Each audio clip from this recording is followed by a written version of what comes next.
ஆமாம்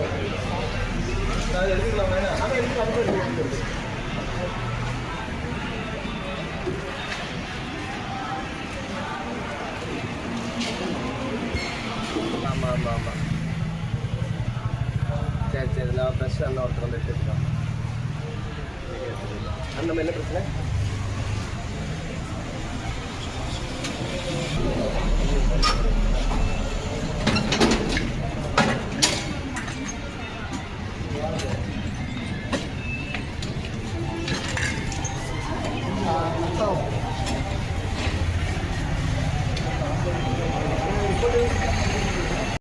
ஐயா வணக்கம்.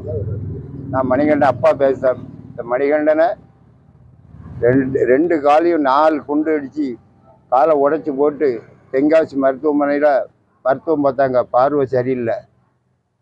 இப்போ தூத்துக்குடியில் உணர்ந்து சேர்த்துருக்காங்க. கோர்ட்டு உத்தரவு வாங்கி, மருத கோர்ட்டு உத்தரவு வாங்கி இங்கே உணர்ந்து சேர்த்துருக்கேன். என்ன பேர்? அற்புதம் ஆஸ்பத்திரியில் உணர்ந்து சேர்த்துருக்கு.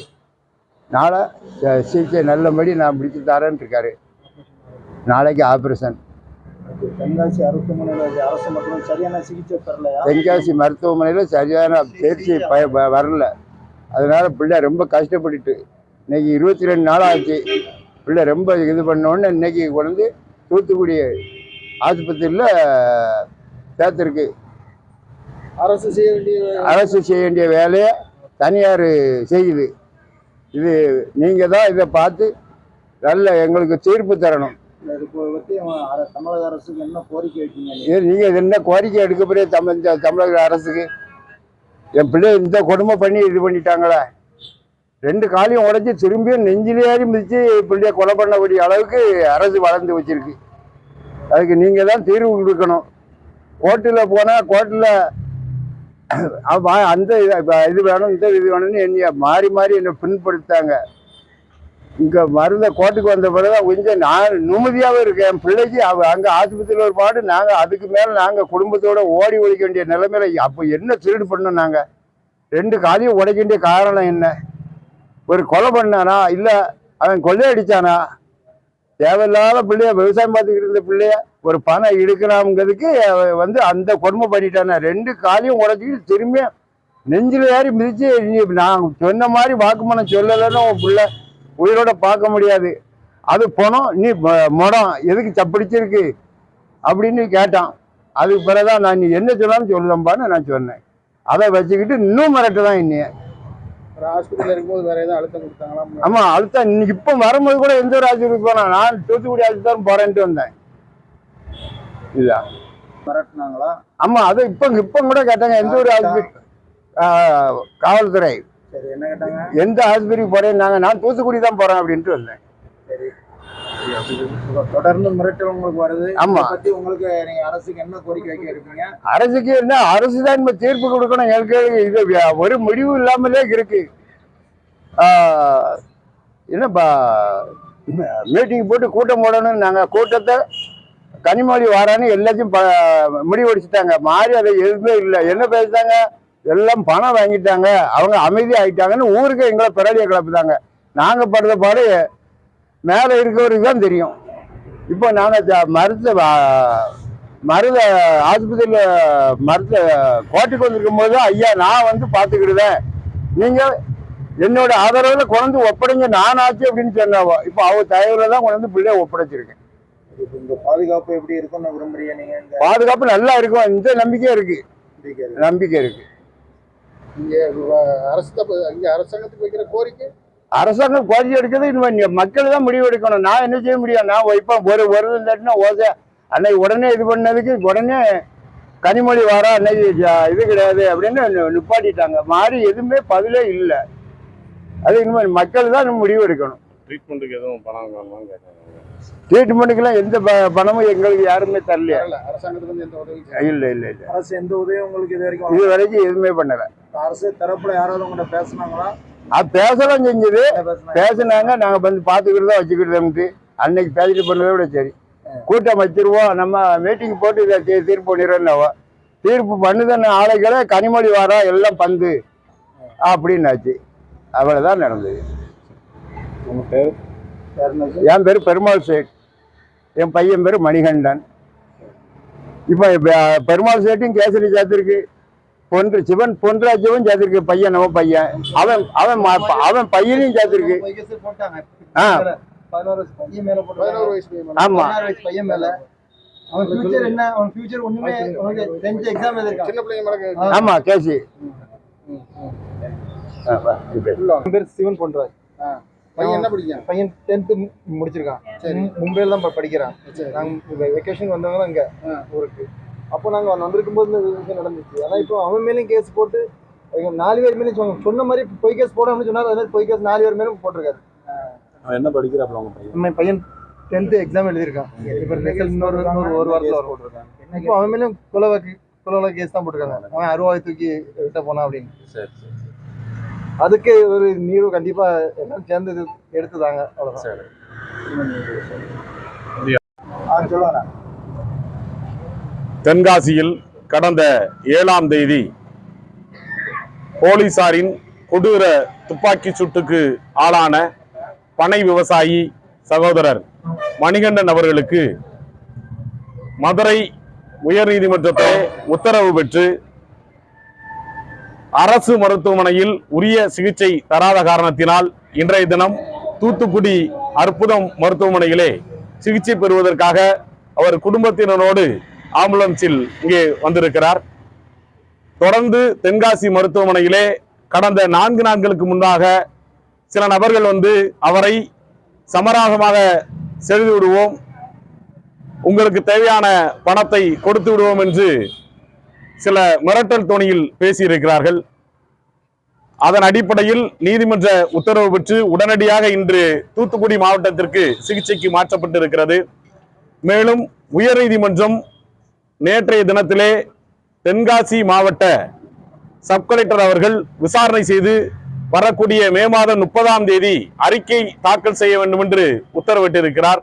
அதன் வரை தென்காசி மாவட்டத்திலே மணிகண்டனுக்கும் அவருடைய குடும்பத்தினருக்கும் உரிய பாதுகாப்பு இல்லாத காரணத்தினால் தூத்துக்குடி மாவட்டத்தில் இன்று மருத்துவமனையிலே சிகிச்சை பெற வந்திருக்கிறார்.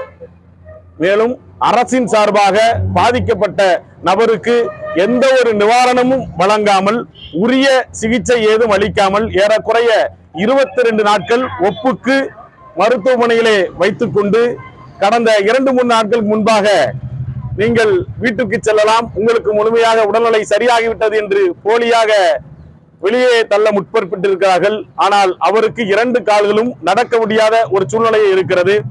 2 கால்களிலும் 4 குண்டுகள் பாய்ந்து முழுமையான உறுப்பு சேதத்திற்கு ஆளாகி இருக்கிறார் மணிகண்டன் அவர்கள்.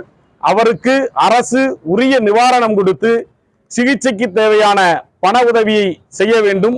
அவ்வாறு தங்களுக்கு செய்ய விருப்பமில்லை என்று சொன்னால் வெளிப்படையாக அரசின் சார்பாக எந்த ஒரு நிவாரணமும் வழங்கப்படாது என்று திராணியற்ற இந்த அரசாங்கம் அறிவிக்கை கொடுக்க வேண்டும். மணிகண்டன் அவர்களை பார்க்கக்கூடிய திராணி எங்கள் சமூக மக்களுக்கு இருக்கிறது. நாங்கள் சேர்ந்து மணிகண்டன் இன்னும் 15 நாட்களில் இந்த வீதிகளிலே நடந்து ஏறக்குறைய 1 மாத காலத்தில் மீண்டும் பனைத்தொழில் செய்வார் என்று தெரிவித்துக் கொள்கிறேன். வழக்கறிஞர் சிலுவை, சான்றோர் வழக்கறிஞர்கள் கூட்டமைப்பு நிறுவன தலைவர். தென்காசி மாவட்டம் ஆலங்குளம் வட்டம் பருத்தூர் கிராமத்தை சேர்ந்த மணிகண்டன் இசைக்கராஜ் அவர்கள் குண்டடிப்பட்டு 2 கால்களில் குண்டடிப்பட்ட மணிகண்டன் நான் தான். என்னை வீட்டில் படுத்திருந்தவங்க ஃபோன் அடித்து நீ பையன் விற்காடா அப்படின்ட்டு கூப்பிட்டாங்க. இல்லை சார் கல் விற்காடா இருந்தாங்க. இல்லை சார் நான் பையன் தான் விற்கேன் அப்படின்ட்டு சொன்னேன். அப்படியாடா அப்படின்ட்டு சொல்லிட்டு ஒரு 1 ஹவர் கழிச்சு வெளியே போனவங்க வெளியே மறித்து கூப்பிட்டு போனாங்க. வீட்டில் இருந்து கூப்பிட்டு போனவங்க வயநாட்டில் உங்கள் பணியை காட்டுறாங்க. என்னை பைக்கில் இடையில கேமரா எடுக்கிற வரைக்கும் என் பைக்கில் போனேன். அதுக்கு அடுத்து அவங்க டோட்டலாகவே ஜீப்பில் ஏற்றி கூப்பிட்டு போனாங்க. ஜீப்பில் ஏற்றி இவங்க வயக்காட்டுக்கு கூப்பிட்டு போனாங்க. வயக்காட்டுக்கு கூப்பிட்டு போனால் நான் பனை விறுவிறுன்னு பனைக்கு எந்த பண்ணலாடான்னாங்க. நீங்கள் எந்த இதில் நிற்கிறது 9 படம் என் படம் தான். நீங்கள் 9 படம் எந்த படம் சொன்னாலும் நான் ஏறி காட்டுறதுன்னு சொன்னேன். அந்த போன உடனே நாங்கள் ஏறி கட்டுறதுக்கு சொன்னதும் ஒரு பனையை காட்டாங்க.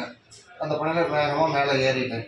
ஏறினதும் கலையத்தை அவுத்ததில் சுண்ணாம்பு அடிச்சிருந்தது. பயணி குறைய இருந்தால் தான் அவங்ககிட்ட கவுத்துறங்கில்ல நீ அதை கட்டிடுடா அப்படின்ட்டாங்க. ரெண்டாவது அதுக்குள்ளே எங்கள் அண்ணன் அங்கே வயக்காட்டில் கிணத்துல குளிச்சுட்டு இருந்தாங்க. ஏதோ ஆள் 2 பேரும் வந்திருக்காங்கன்ட்டு எங்கள் அண்ணன் வருவன்னு அண்ணனும் அண்ணன் பையங்க அண்ணன் பொண்ணு எங்கள் அப்பா எல்லாரும் வருவன்னு பின்னாடி வந்துட்டாங்க. 2வது காலம் அவுக்கவும் வந்ததும் எங்கள் போலீஸ்காரங்க எங்கள் அண்ணன் வீடியோ ஷூட் பண்ண மாதிரி அவங்க அண்ணன் ஃபோனை ஆன் பண்ணதும் டக்குன்னு எசக்ராட்சி ஃபோனை பிடிங்கிட்டாங்க. ஃபோனை பிடுங்கதான் சார் என்ன சார் ஃபோனை பிடுங்குறீங்க நீங்கள் எடுக்க மாதிரி அவங்களும் வீடியோ எடுத்தாங்கன்னா எனக்கும் அது ஒரு எவிடன்ஸாக இருக்குன்ட்டு நான் சொன்னதுக்கு உன் வேலை புதிய எதுவும் உண்டோ அதை மட்டும் பார்க்கணும், எங்கே போனாலும் எதுவும் சொல்லக்கூடாது அப்படின்ட்டு வராத வார்த்தையில் வைனதுக்கு அப்புறம் நான் 2வது காலத்தையும் கவுத்துட்டேன். 3வது காலத்தையும் நான் கவுத்துக்கும் போது பயணி இல்லையா சாணத்தை எப்படியா போனேன் அப்படின்னு ஒரு வார்த்தை சொன்னார். அதை எசக்ராச்சும் வைனாரும் ஏன்னா இதை பற்றி வையாதுங்க அப்படின்னு. சார் எங்கள் அப்பா கீழே இன்னவரே கழுத்தை விட போனேன்னு சகாத வார்த்தையை பேசினதும் நான் என்ன இப்படி இந்த வார்த்தையெல்லாம் பேசாதீங்க திரும்ப சொல்லிக்கிட்டே இருந்தால் கேட்கல. எங்கள் அண்ணன் போன சின்ன போய் போனேன் அப்படி இப்படின்னு அவனை வைனார். அவனை வைய முடிச்சதும் எங்கள் அண்ணன் பொண்ணை வைனார். எங்கள் அண்ணன் பொண்ணு இப்படி வையாதீங்கன்னு எங்கள் அண்ணன் பொண்ணு கிடந்தா தேவையான நீங்கள் தூர போறியா உன்னைய உங்கள் குடும்பத்தோட கேஸ் போட்டு உள்ள தெரியுவாண்ணா இருந்தாலும் நான் மேலே இருந்து வந்தவன் என்ட பையனி கல் இருந்ததுன்னா நீங்கள் குடும்பத்தோடனாலும் போடுங்க எப்படினாலும் போடுங்க, எதுவுமே இல்லாமல் நீங்கள் எப்படி நீங்கள் கேஸ் போடுங்கன்னு நான் கேட்டேன். மரத்து அவர் கையில் வச்சுருந்த கம்பை வச்சு அடிக்க போனது எனக்கு தலையில் பேக்கில் ஒரு அடி விழுந்ததும் சார் எங்கே எதுவும் அடிக்கல பிள்ளைங்களும் அடிக்காங்கன்னு நான் சத்தம் போட்டதும் அவர் மேலே வரப்பில்லைன்னா நான் கீழே வரப்பில்லை நின்னேன். ஒரு அடி விழுந்ததும் 2வது மரத்து வாங்கும் போது நான் கீழே வரப்பில்லை நின்னவன் மேலே வரப்பில்லை நான் தடுமாறினேன், அவரும் தடுமாறினார். நான் கீழே கிடக்க அவர் அதுக்கு மேலே என் மேலே இருக்கவர் அவர் கையில் வச்சுருந்த கட்டை அவர் நெத்தியில் குத்திருச்சு. ஐயோ நான் நெத்தியில் குத்திருச்சுன்னா நான் கட்டையை தூர இழுத்து முடித்தேன். அவர் கையில் எங்கள் அண்ணன் ஃபோனு பேக்கெட்டில் தான் இருக்குது. அவர் கண்ணு கீழே வந்துடுச்சு. அவர் அந்த அன்றைக்கி கட்டை குத்துறது விறுவிறுன்னு எழுந்திரிச்சு போனவர் முள்ளுக்கு எங்கள் அண்ணன் ஃபோனை எரிஞ்ச உடனே நான் என்னென்ன இப்படி கையில் வாங்கினா கையில் கொடுக்கணும் என்னென்னா முள் எரியுதுங்கன்னு நான் கேட்டேன். ஏன் போய் உனக்கு என்னன்னா அப்படின்ட்டு சத்தம் பண்ணாங்க. அதுக்கப்புறம் கண்ணு கீழே கிடக்க கண்ணு என் காலுக்கு கிடந்தாங்கன்னா ஏன்னா உன் கண்ணு கீழே கிடக்கு நீ கண்ணை எடுத்துகிட்டு போன்னு நான் சொன்ன உடனே கண்ணை எடுத்ததும் சட்டுன்னு இந்த காலில் வலது காலில் 2 புல்லட்டும் இடது காலில் 2 புல்லட்டும். வலது காலில் சுட்டதும் நான் கும்பிட்டு விழுந்தேன். அவங்க கேட்காம மறுத்து இடது காலையும் 2 புல்லட் வச்சு போட்டாங்க. சுட்டு முடிச்சுட்டு அவங்க உன்னை கொல்லணும்னு நினச்சி நீ தப்பிட்டல உண்டு கொஞ்சம் வீரவசனம் மாதிரி பேசினார். அதுக்கப்புறம் என் காலில் வந்த ரத்தத்தை அவர் டீஷர்ட்டில் எடுத்து ராவிக்கிட்டு இருந்தாங்க. என்னன்னா இது இப்படி பண்ணுறீங்க அப்படின்னு. சுட்டைங்கன்னா எனக்கு ஆம்புலன்ஸாவது யாரும் சொல்லுவேன் டக்குன்னு ஆள் வலிக்குன்னு நான் துடிச்சிட்டு இருந்தேன். அவங்க சொன்னபடி கேட்கல. அதுக்கு அடுத்து என் நெஞ்சில் காலை வச்சு நான் சொன்ன மாதிரி நீ சொல்லலைன்னா பிள்ளைய இந்த இடத்துல கொண்டு போட்டுருவேன்ட்டு அவர் எசக்ராஜ் ஐயா மிரட்டினார். அந்த அணி எங்கள் அப்பாட்ட மிரட்டினது என் பிள்ளைய விட்டுருங்கன்னு கதைனாங்க. அதுக்கு அடுத்து எனக்கு ஒன் சைடு நெஞ்சு வலிச்ச மாதிரி இருந்தது. முதலையும் எசக்ராஜ் தான் அவர் தான் கை வச்சு ப்ரெஸ் பண்ணி விட்டார். தண்ணி அதுக்கப்புறம் 2 அடி தண்ணி தந்தாங்க. தண்ணி தந்ததுக்கப்புறம் 108 வந்துருச்சு. 108 என்னை கூட்டு போகிறதுக்கு டச்சரை தூக்கிட்டு வந்தாங்க. அதில் ஆர்டிஓ டிரைவர் அவர் என் காலை ஸ்ட்ரெச்சரில் தூக்கிட்டு வச்சதுக்கப்புறம் என் காலை குண்டடிப்பட்ட இடது காலை தேவையான கூட தண்டி வெயிட்டாக இருக்கே தேவையானு ஒரு 4 அடியாவது காலை திருக்கி இருப்பார். எனக்கு கால் வலியோட எனக்கு ஆழத்து இருக்காத